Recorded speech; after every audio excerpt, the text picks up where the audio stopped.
Hello and welcome to the Gooner Talk. Back in with you guys for another show, for another episode of our Raw Reaction series, show in which we react to the latest Arsenal news. Although today it's linked. It's linked. We're going to make a link, but it's more obviously that lot down the road sort of news. And obviously you have matches and transfers and everything. So if you want to keep up to date with all the Arsenal stuff, you want to get involved with our live chats like so many of you choose to do these days, and of course basically react to Arsenal matches is what this show is really for. But sometimes we like to just jump on and have a go with a chat about some stuff that's going on in the world of football. And today is no different. Today is a hell of a day because not the best day for myself. I'm going to be honest. I'm going to get a little bit of a glance behind the curtain. Tomorrow is my birthday. And as life likes to bend you over sometimes. Because today has been a killer of a day. Basically, car's failed its MOT. So that means tomorrow I'm spending the day getting that sorted. I've got, obviously, I thought I was going to get to leave work early. That's not going to happen. I'm also coming down ill, which I don't know if you can hear in my voice, but you know when you get that feeling just the back of your throat, it's not nice. It's the cold weather. It's birthday in November. Who'd have it? But yeah, it's... But there is a saving grace because a miracle in football has happened, a miracle, and that is that Spurs have gone and Spursed everything up once again by not only sacking the most successful manager in their history, which won them a total of numpoi trophies, but also have signed the manager, which I was bantering on for weeks about, that Arsenal should not have gone for. The amount of people that were saying we need to go for Mourinho. Mourinho is the guy that Arsenal should look for. But no, not only have my wishes been granted that Arsenal won't be getting Mourinho, but not only that, but those lot have gone and signed him. It's amazing. Oh, football these days just keeps on coming with absolutely brilliant things. I hope you're well in our chat box. I'm going to be getting some of your reactions as well. Omar's in there. Anonymous is in there. Rob Reed. John Jackson reckons that Spurs are going to win the league before us. Oh, that's big talk there, John. Big Gunner D, Robert Sanger. Thank you ever so much for tuning in, people. We will get to your comments. Don't you worry one bit. Let me explain myself, because I know that plenty of you, and this is going to be a fairly short show, by the way, just wanted to react to this news. But let me get you my thoughts across. The reasons why I didn't want Mourinho in the first place is where we'll start. We'll go on to what I think and why I don't think it will suit Spurs so much in afterwards, and then a little bit of a reaction to the Pochettino situation as well, and obviously linking that back to Unai Emery. So let's start with talking about how and why I think the Mourinho thing is rather amusing. Well, I didn't want him at Arsenal because we spent 22 years with a manager where half of those years were extremely successful. Came in, was innovative, did some really, really good stuff. Arsene Wenger won us lots of trophies, invincible season, and I always hold my hands up and say a huge thank you for that period. Second half of that period, financial strictness, new stadium, and everything that came with that. And ultimately, things did get stale. He did get outdated. The football moved on, and he didn't move with it. And that ultimately led to his demise at Arsenal during his latter years. And for me, Mourinho shares a lot in common with that run that Arsene Wenger had, where I just feel that his tactics and the way that he gets the ball moving-ish, or rather gets his players moving when the opposition have the ball. I just feel that it isn't in the way that football is being played these days, with the high pressing and the movement, the way that Jurgen Klopp and Pep Guardiola set their teams up to press. I just don't think that Mourinho's style works with that. Now, Emery is a different matter, and I know that the instant reaction to go is, well, we don't have a manager that does that, and we don't. And that is a separate matter. But focusing mainly on Mourinho is that you've gone from a manager in Pochettino who really, I thought, galvanised that squad, took Spurs to a different level. It was painful as an Arsenal fan to watch them do so well in North London derbies, and, of course, the Champions League run, which probably did mask a fairly terrible league season, which ultimately culminated in Champions League qualifications due to our own silly ways that we basically gifted them that fourth spot. But that was masked by that Champions League run. But Pochettino took the Spuds from what was a mid-table side that was sometimes getting into Europe under Harry Redknapp. They got into the Champions League a couple of times they did, and that was mainly down to the quality of Modric and Bale when they had them. And that moved on to Pochettino, and obviously before that, Andre Villas-Boas, which didn't work out in itself. After Pochettino left Southampton, coming in, doing a really, really great job there with a series of decent managers after Nigel Adkins left, took Spurs to that level where they were competitive. They made some decent signings. And even in the year which they didn't make any signings, they played some really, really good football. And they turned Harry Kane, who I cannot stand to my absolute core, into a really fantastic forward that I am envious of. I don't think I would have him at Arsenal because he's not the style of striker that I like, but he's ruthless. And obviously, when as an England fan, I can appreciate what the guy does. However, when you go and you move on from a manager like Pochettino, who likes to get that team playing very, very well, some nice free-flowing football, entertaining football that they'll want to see in that new stadium, to a manager which does not symbolize anything that we've just spoken about, which Pochettino employed at Spurs, then it's going to take, it'll either go one of two ways. One of the ways that it will go is that the players won't get on board, they will struggle, money will have to be spent, and the money that's needed won't ultimately be there because of the stadium and how tight that Daniel Levy can be with money. I mean, and Ndombele was their record signing, and he was only just over 40 million, I believe. But I just don't see the players getting on board with the style of play that Mourinho likes to do. Ultimately, you've also got a situation where he drove a wedge between himself and some of the really big characters at Manchester United when he was there. It happened when he was at Chelsea. It happened at Real Madrid. He has a record of creating issues within the dressing room. And under Pochettino, the one thing that I did admire about that Spurs setup was that there was clearly camaraderie. Something, I wouldn't use the word admire, maybe, more envious, because I wish that we had the same camaraderie between our players and the coach. The Spurs players definitely backed Pochettino a lot of the time. And that obviously led them to several rather impressive, annoyingly impressive things. And I don't think that under Mourinho, you'll get the same galvanizing forward motion of that side in terms of mentally and psychologically that you would have done under Pochettino. I thought they were going through a bit of a tough period, but I thought with a little bit more investment, especially after the stadium move, they would have turned things around again. And the fact that they've panicked, or rather Daniel Levy has panicked and changed things and gone for Mourinho, I think is a really, really silly thing for them to do. And especially the style of play that he wants to employ. I think they've just realised, right, Mourinho's available. It's not going well. Sack him now. Get Mourinho in and things will be rosy. But I don't think that they will. Jeremiah, let's go into some of your comments. Says every Tottenham fan said Poch worked miracles, so they expect the new manager to work miracles as well. Again, it's a good point, Jeremiah. I don't think he will work miracles. I really think he did when he was there. I just think things are going to go downhill from here. And I'm very well aware that this could come back to bite me in the arse. I know that.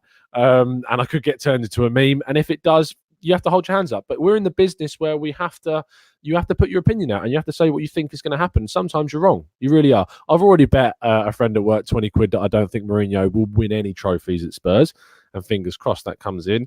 But we're just going to have to wait and see. Rob Reed says Tottenham should have gone for Britney Spears because she is toxic. Awful, Rob. That's some dad joke level awful there. Absolutely terrible. Gary Hardy says, I agree. We need a new manager and glad it won't be Mourinho. He has slated the club and fans over many years. There are many managers around that can improve us. The thing is, we do need a new manager. And the thing about Mourinho coming to Arsenal is, as I mentioned right at the start, under Arsene Wenger, we got to the point where we had a manager that hadn't moved with the times. Mourinho has not moved with the times. He's stuck with his own philosophy of a really sort of rigid and industrial style of play that doesn't always work and can be broken down, and the players don't like to get on board with. To go from one end of the spectrum with Pochettino to the other end of the spectrum, similar to we did with Arsene Wenger and Unai Emery, it goes to show that it just doesn't work. Anonymous says, Tom, the Spuds will finish above us. You would take Pochettino. I don't think they're going to finish above us at all. I really, really don't think they will at this point. I think that they might get a few more away wins now. I think that we might see that early manager bounce, but ultimately the friction between Mourinho will start to grow, and gradually it will. And I'm surprised that they've given him such a long deal to, I believe it's 2023 or 4. Quite a long-term deal. And it's a really, really odd one. And they've spent over £12 million, if my facts are correct, sacking Pochettino too, which is going to hurt them with the whole stadium situation. Would I take Pochettino? I mean, would I take him? Yes, because it would be one, brilliant, because it would annoy the Spurs fans so much. Two, he plays exciting football. The only thing that I don't like, obviously, is the risk about it, that he's not got that winning of trophies under his belt. He's not been able to do that, but he has improved the Spurs side that, let's be honest, wasn't winning trophies. I think overall that we've got a very decent squad that under the right manager could do absolute wonders. And every time that we do these sort of combined 11s, especially against the likes of Leicester, we come off really bad because these players have been playing so poorly. But I actually think that there's so much quality available in that team for us to push forwards that we will see improvement in this side under a more fluid attacking manager. And if that is that Pochettino, possibly it could be. But the caveat is would it happen? And the answer is very much no. No chance. It will not happen. Pochettino will not be at Arsenal whatsoever. I would be willing to bet my house on that. You just have to look at the way that he talks about Barcelona, which, to be fair, the rivalry between Espanyol and Barcelona, and I know my Spanish football, is nowhere near as visceral as the North London side of things. And so if he's saying that about Espanyol, and he's not a Spaniard, he's Argentinian, and if he's saying that as a foreign manager about a team that he used to manage in comparison to their rivals that aren't a huge rivalry, Espanyol Barcelona, then I can't imagine that he would turn his back on the time that he spent. But maybe that it was so fractious between him and Daniel Levy that he wants to get back at them for sacking him. Maybe that would happen. I think that's pushing the boat out a little bit too far, though. Correct says, Tom, I would take Poch at Arsenal. Yeah, he will get us playing a nice style of play, and with our players, we would thrive. Has to win something at some point. Will not our strengths, with no strengths or weaknesses. I agree that I think he'd get us playing good football. It really concerns me about how he would do it in terms of the trophy side of things. I'm really just not sure. TR says, great manager, but can be toxic too. A massive gamble for Spurs. 100% agree. Tom, what do you think about Mancini? There's no H in there. That's my teacher side coming out. I'm so sorry, Snipe. I really am. I think that the thing with Mancini is that it's looking like things are going really well at Italy. I'd like to see how they get on at the Euros. If things improve, Inter wasn't a great thing. I believe he went to Russia as well, if my memory serves me well. And obviously we know what he did at Man City. I just don't think... I'm not sure about Mancini as a manager at this point. As I say, I'm holding judgment until I see what Italy do at the Euros, but it's a fair shout. Official JK says, Allegri, we need a top manager. See, for me, and we've talked about this, and hopefully, a couple of things. If you've not already gone and watched, and I know a lot of you did, but the chat that I had with Andrew Mangan, aka Arsblog, yesterday on the show, on the interview, please do go back and check it out. It's absolutely fantastic. And again, whether Andrew watches or not, I am hugely grateful for him coming on. He's the guy that inspired me to start getting involved with podcasts and eventually run my own one. And it's a really, really good chat. We cover Pochettino, we cover Emery, we cover loads of it. And also, we built on from that. And the reason Andrew came on is because he, on his own podcast, on the Arscast, he mentioned one of the tactical breakdowns of the managers that we cover. And one of the managers that we covered was Marco Rosa, and Marco Rosa is my pick. He is the guy that I would go for. There's a couple of managers coming up. I've already spoken to Jeremy Smith, and we're going to get our French expert, and we're going to get Patrick Vieira covered. I've spoken again to Tom Midler, who did the Marco Rosa coverage, and we're going to talk about Jesse March from Red Bull Salzburg.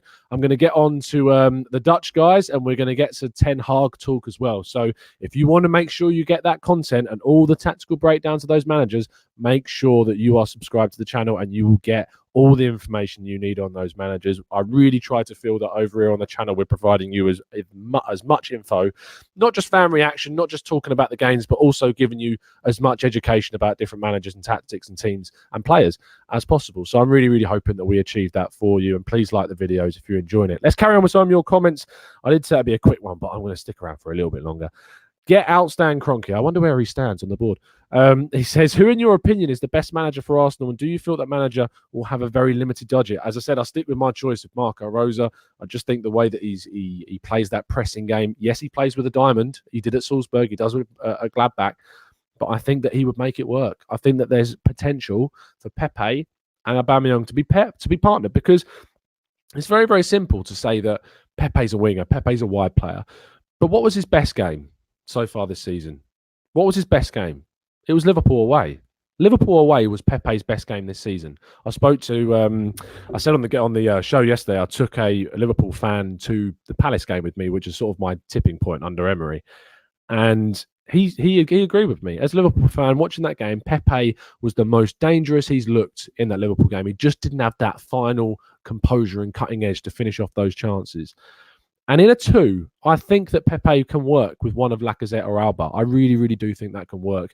And if we can get the diamond to work with Torreira at the base, with Willock involved with the energy that he's got, with Ceballos in there, hopefully maybe next season if we can get him permanently, with Guendouzi's energy, and obviously with a number 10 like Ozil if he stays, in behind those 2, I genuinely think that there is potential for that to work. So in a 4-1-2-1-2 system with a diamond midfield 4, I genuinely believe there's potential under the right coach with the right system to make that work. And Marco Rosa, for me, get out Stan Kroenke, is the guy that I would go for.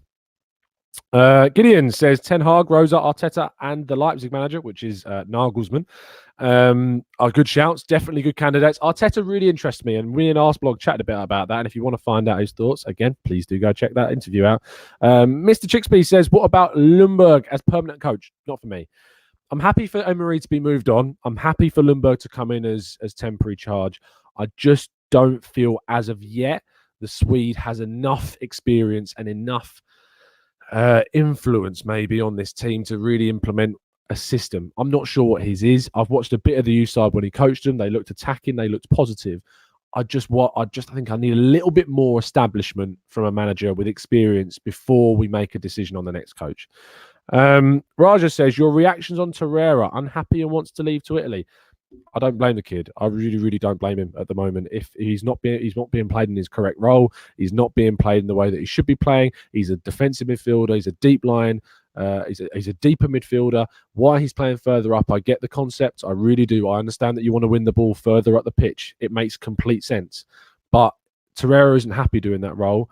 You play that role when you've got someone else playing behind. If you look at Kante and you look at the role that he played under Sarri, he has a lot more quality than what Torreira does. But the problem is because Jorginho wasn't defensive enough, they were exposed last season, Chelsea. And that's why they really, really struggled at certain points under Sarri.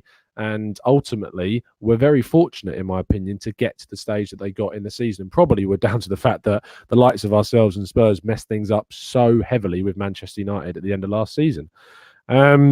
Jeremiah says Pep credits Arteta to tactically improving City's forwards. He's charismatic and he knows how to manage. I believe in Arteta. You see, it's comments like this from Jeremiah where I genuinely get quite proud of you guys as an audience, and I'm very, very blessed, I feel, to have you guys as an audience that really provides some of this level-headed chat. It really, really is. And I'm saying, talking about tactically speaking, the charismatic and knows how to tactically implement things into the forward line is something that really intrigues me. And Jeremiah brings that up in terms of what he's talking about with Pep. And I think that Pep doesn't just say these throwaway comments. He says them for a reason. And I think that Arteta is certainly an option. I'd be really, really intrigued by that and interested. I know it's probably a bit hypocritical to say that I wouldn't take Ljungberg, but I would take Arteta. But I just think that there's more potential and there's more guidance that Arteta's got and more experience, and it would really, really intrigue me.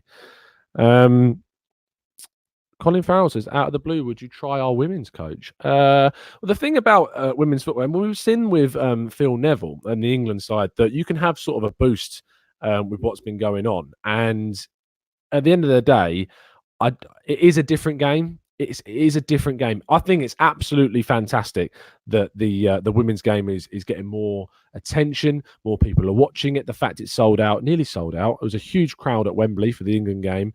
It was a big crowd at the North London Stadium, the Tottenham Stadium for the North London Derby. And I just think that when you're looking at bringing in a coach, you need to get someone with that experience. I think I understand why you brought it up, Colin. I really, really do. But in terms of how it transitions across, I just don't think it's the time for that to occur. I don't think that it translates as well because it is a different game. It really, really is. I remember because I'm local to the Gillingham area, and there was at one point, I can't remember her name, but the old England manager, I swear she always wore her hair in dreadlocks. I can't remember what her name was. I believe it was dreadlocks. I might get that completely wrong. Can't remember her name. I will try and remember. Or if you're in the chat and you can remember who the old England coach was, about 5, 6, 7, 8, might be longer than that now, years ago, was interviewed for the Gillingham job for the men's team. It didn't go through. It didn't go any further, and she would have been the first female coach, I believe. I'm not sure in the world of proper senior football. I'm not sure. I'm not really up to date on that sort of stuff.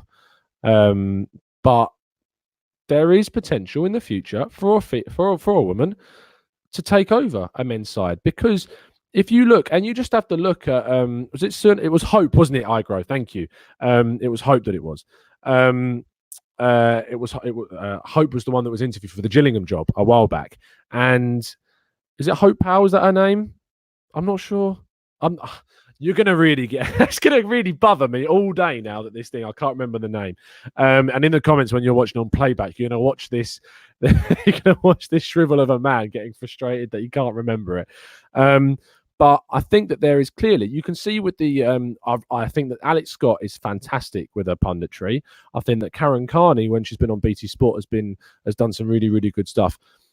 The females that are getting involved, the women that are getting involved more with the men's game, are really showing their potential. And in the future, I wouldn't be surprised if a woman did take over a men's team, and fair play to them if they do, because I love that the equality is getting up there. I love that the women's game is getting so much more attention. And Ian Wright has done a fantastic advert, I have to say, where if you support one part, if you support the club, then you support the whole club. And that is perfect for it. So a little bit off topic there, but I think it was a really, really important point that you raised, and it was a fair suggestion. Frank Gunner says sacking Poch and hiring Jose was done with no drama and showed us how it's done. I don't believe there was no drama. I think, if anything, there's been a lot of drama. I know what you're saying, and the concept behind it is saying that they got rid of him, they brought him in fairly quickly. But actually, if you look at it, it's been done at the end of the international break. It's been done at a point where there's issues with the finances and the stadium side of things, and I think it was a rush decision. They said they took their time over it, but it just feels to me rushed. They've realised that Mourinho's available. Things aren't going very well. We've always talked about this a little bit, and I just don't think that they thought about this in enough detail, and I think they should have waited. I think they should have persisted, because I don't see them getting top four. I think this season is pretty much a write-off at this moment in time, and I just don't think it was. I just don't think it was the right choice for them. I really don't. Tom Quantum says, we need strong and physical centre-backs and DMs. We lose too many 50-50s. It's why we don't control games and can struggle against any physical attacking team. Not addressed the issue for over 10 years, and hopefully a new coach would do that for sure. Colin Farrell says, I think you missed the point. Our women's coach is a man. Oh, no, I know he's a man. That wasn't the point I was going for. I was sort of linking it to the women's game, Colin. I really do. But the point was, and the point that I did pick up, Colin, was that it's a different game. It's very different. The women's game is very different to the men's of how it's played. And I'm not sure if it translates across so seemingly yet. I might be wrong. But I just don't think it crosses over as seemingly just yet. It's a different pace, different style. Tactically, football is the same game. But in terms of experience, I just think that the experience needs to be more in line with what we've seen at the top clubs in the men's game before we consider taking a women's coach.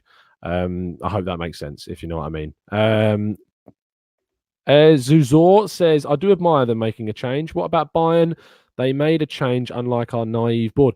Have Bayern appointed anyone after Flick? I know they got rid of Kovac and then Flick has come in, but I can really see Pochettino going to Bayern if they haven't made a change yet, and I'm not sure if they have or not, but really, really, I would be looking at Pochettino thinking he looks perfect for that Bayern side, and there's a big chance I feel that he could go there. I really, really do. I'm going to wrap things up there. I said this was going to be a quick show, and I've gone on for 25 minutes. So it happens. It happens. Just when you love football, you end up talking about it for ages. I really, really appreciate you guys jumping on the stream today and having a chat about Mr. Mourinho and things. I think we've talked about some really, really interesting stuff, especially with the women's side of things too. So if you've enjoyed the show, please drop a like and let me know that you're enjoying the stuff. There will be some shows coming out very soon. Tactical breakdowns for managers, as I've already said, Patrick Vieira, Ten Hag, Jesse March, plenty of people to talk about in the near future. And I think that in terms of the weekend, we're just going to have to wait and see what happens with us. It's anyone's guess what goes on at this club now. I don't know whether we're going to get the win against Southampton. My prediction is that we will get a 2-0 win. I said that on the podcast. And of course, if you subscribe, turn those notifications on, you can join us for our live reactions to that game straight afterwards. I'm going to enjoy the rest of my evening before the big birthday tomorrow. Try and cheer up after a failed MOT and the feeling that I'm getting ill in these cold winter nights, and then enjoy the weekend. Fingers crossed. I really hope you enjoy the rest of your evening and the rest of your week, and I'll see you again very, very soon for the next show. And as always, up the Arsenal.